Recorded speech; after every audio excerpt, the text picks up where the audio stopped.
Good afternoon, and today on Car Guys Anonymous, we are replacing the brake rotors and pads on the 94 Celica because there's nothing I love more than to work on old cars that have way too many miles on them.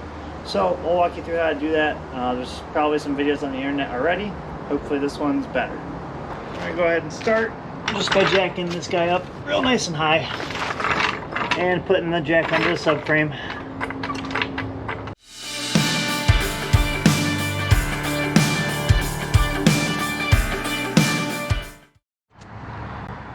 Alright, so know what you're thinking. That guy doesn't have locking lug nuts on his sweet 1994 Toyota Celica. And you're right, I don't. So what we're going to do first, I'm going to take off the caliper bracket here. It's a 14 mil. It used to be 14 mil, it's rusted itself to a 13.5 mil. And 17 mil for the mounting bracket here. Get that guy off out of the way, pop the pads out. We'll use a C-clamp to clamp and compress the piston here, and just leave the pad in to do that, and then we'll pull off the warped rotor here and put our new one on. You'll notice too I have a bunch of anti-seize on here so my wheel doesn't rust to the rotor, and I did paint it last time I did the calipers because why not? It's gonna rust a little slower that way. So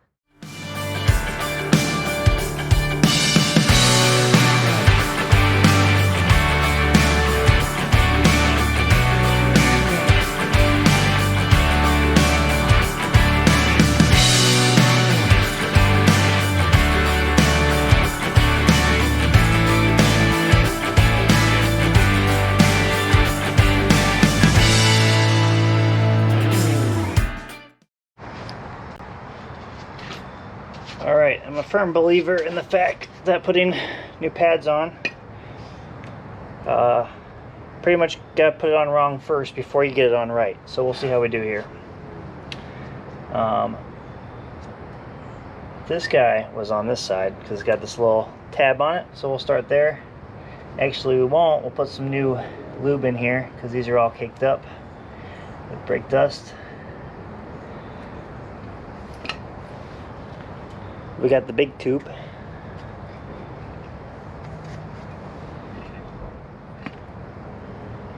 yeah.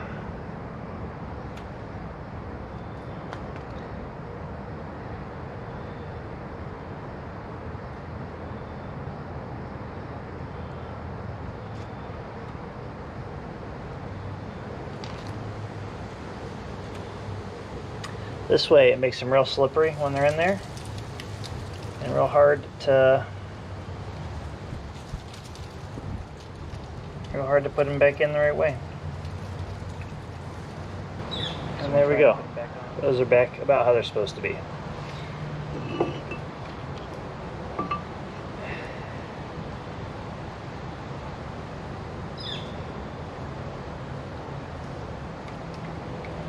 Alright. Let's go ahead and get our rotor while we're out here. This was done pretty recently. Like I said, we're only changing it because this thing warped and it's rattling super hard going down the road. So everything comes apart nice and easy that way.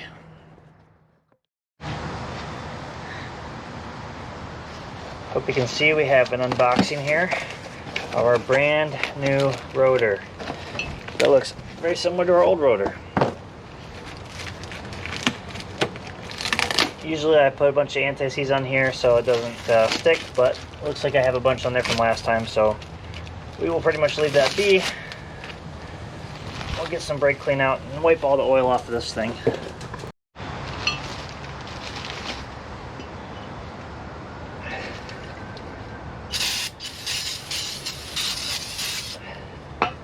Somebody with really greasy hands keeps touching this though, so they're making it way worse.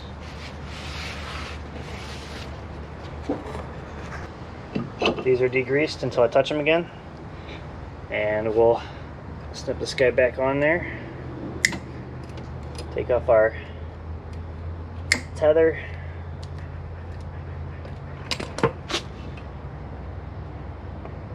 put these guys back in and hopefully put it in the right direction,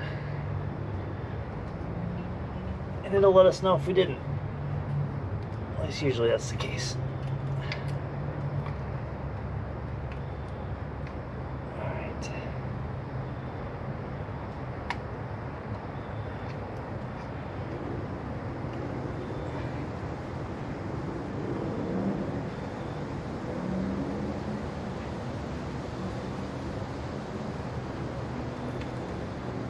guys do appear to be happy in that position. So we'll hand start slide bolts, which are the little guys. Still have anti-seize on them from last time we did these.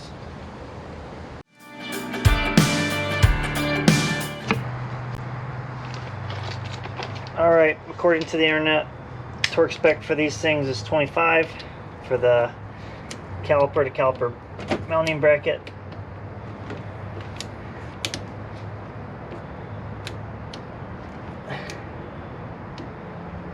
Yep. Click. Yeah, you guys heard that right. Good.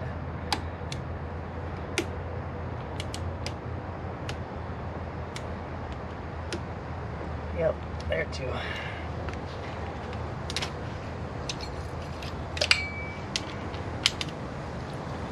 And the upper 79.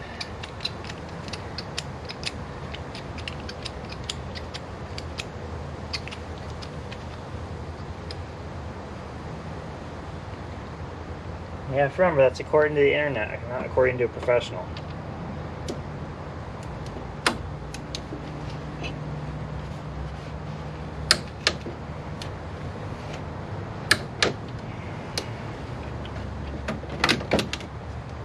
One there.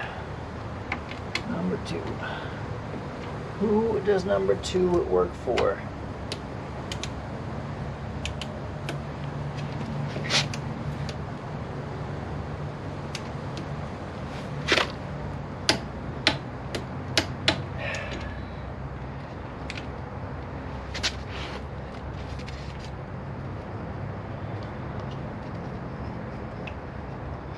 And remember, before you put your car in reverse and try to roll away, just tap the brakes once so those things close in on that sucker.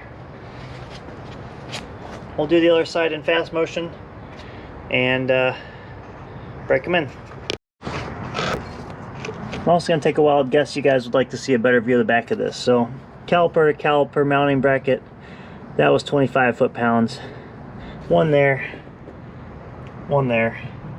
The mounting bracket to the knuckle, there's a bolt there and a bolt there. Those guys were the 79 foot-pounders.